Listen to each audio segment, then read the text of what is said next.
Hey guys, welcome back to another What's for Dinner. So we are just going to jump right in. I'm getting started on my roast. This is a 2-pound roast and I'm just going to throw it in the bottom of my crock pot. And then I'm going to go ahead and salt both sides with salt and pepper pretty generously. The salt that I use is the coarse salt. That's what I use to cook with. So I find that is the best salt to cook with, and I actually learned that from Jen Chapin. If you guys have not watched her videos, you definitely should. I will link her channel down below.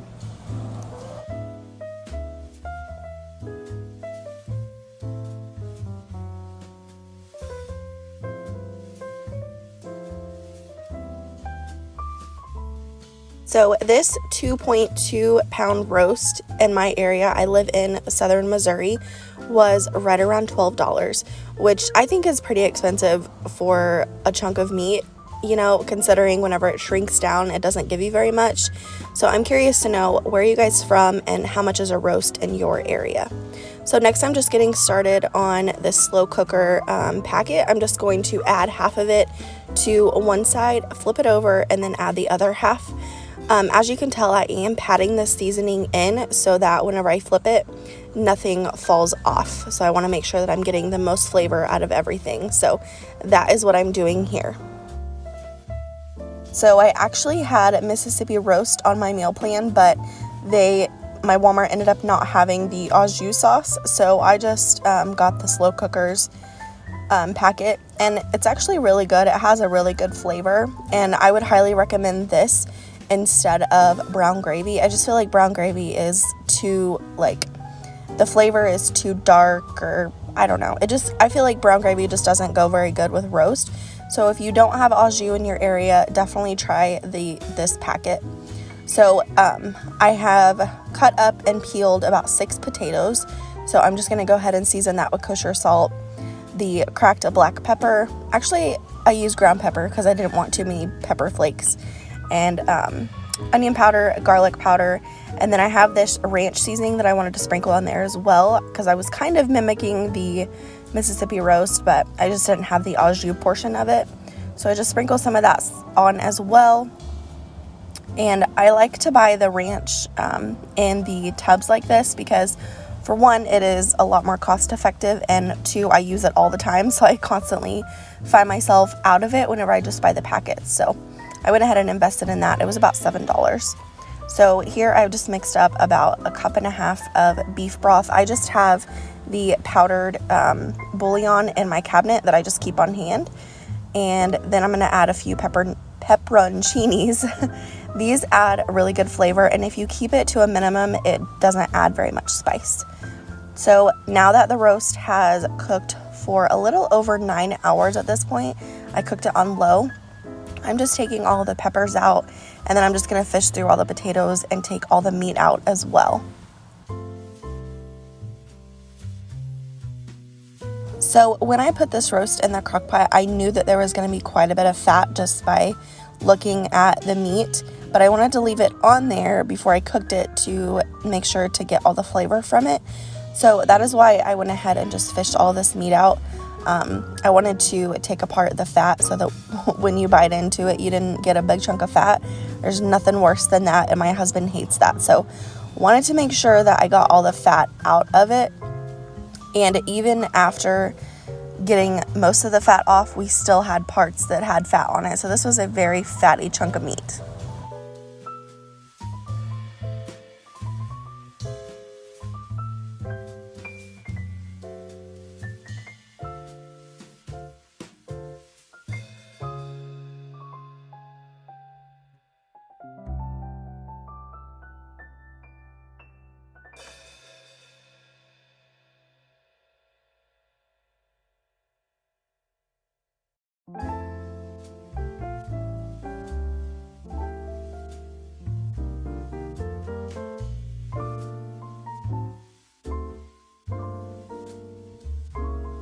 So I cut this down, but that took me like around 10 minutes to do.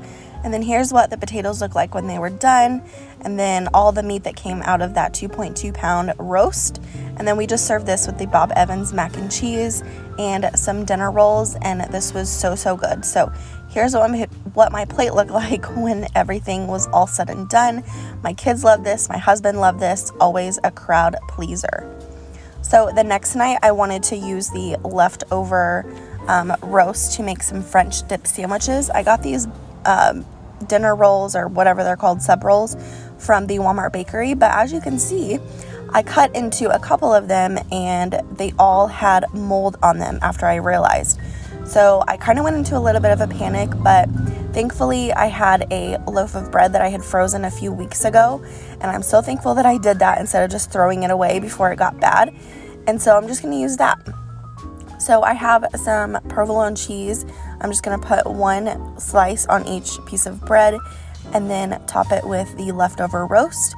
And then I did have one that I used with ham as well, because I wanted to make sure that my kids were going to eat it. I mean, they didn't, but all you can do is offer them, and if they eat it, then that's awesome. But my kids are not very good eaters, but I do offer what I can, so that is why I went ahead and did the ham as well. But these were so good. If you've not tried French dip with your roast, you definitely should. It's just good quality meat. If I'm being lazy and we really want French dips, but I don't want to make the roast, I will just get the roast beef from the deli and do it this way. And that's good as well, but my husband definitely prefers it this way.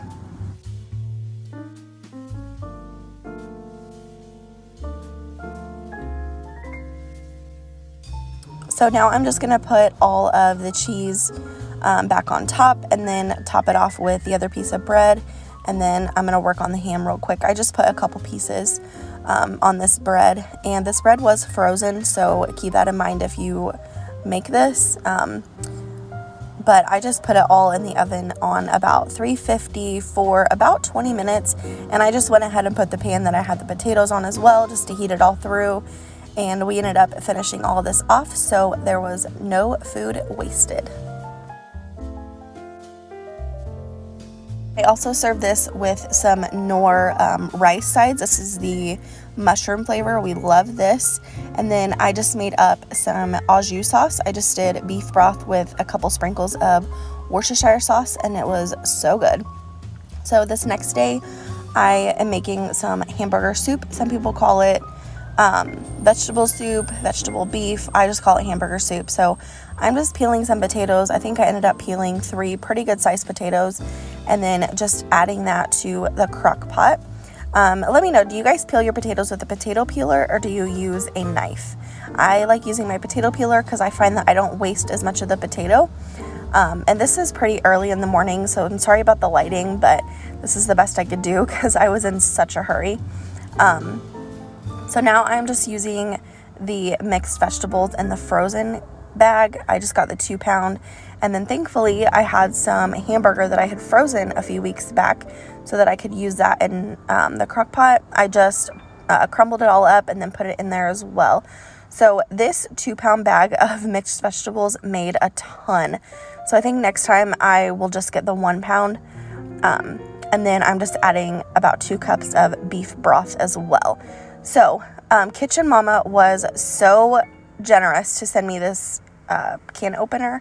You just basically put it on and then you push the button and it does its thing. You can see me in the background. I was trying to take care of kids and picking up the house a little bit. My daughter kept getting into my cleaning cabinet down there, so I was dealing with her, and you can see this was just doing its thing. So I love this, and the best part about it, I feel, is that it cuts the can to where the top of the can doesn't have any sharp edges.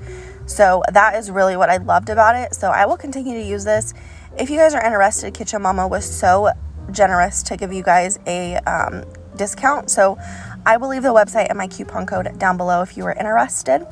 So here is what the soup looks like after it was cooking all day long. I just left this in my crock pot and I went to work. My husband came home at 2:30 and made sure that it was turned to keep warm so that it did not get overdone, but it was so good and it makes a ton. So we just served these with some saltine crackers. Normally I would serve it with some rolls, but I did not have any. So this next night is breakfast night. So I'm just starting out by making some bacon. I love making my bacon in the oven because you can just put it on a pan and let it go. My perfect time in the oven seems to be 400 for 22 minutes. Not a minute shorter, not a minute longer. It makes the perfect bacon. So I'm just putting all this on a pan, and the way that the bacon is cut, I did have to alternate the way that I was putting them on there. If you can kind of tell how I'm doing it, it definitely helps to do it that way, I feel, but I am just going to assemble this and then throw it in the oven for 22 minutes on 400.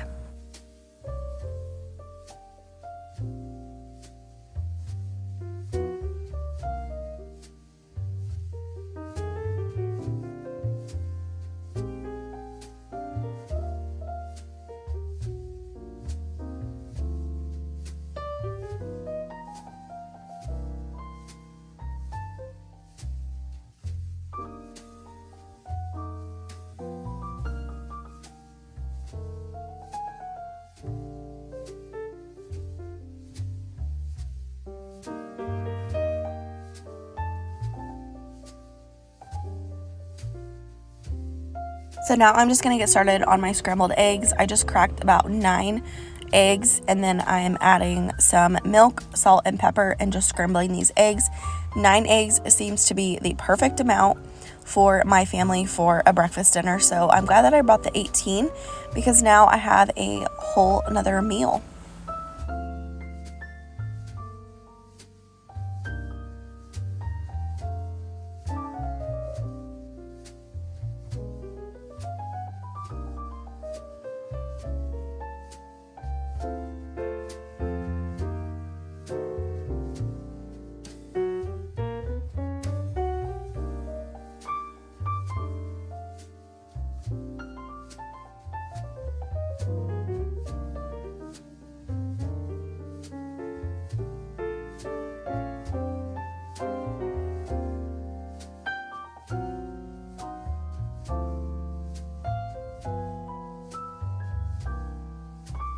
Also, I like to add butter in the bottom of my pan whenever I am making scrambled eggs.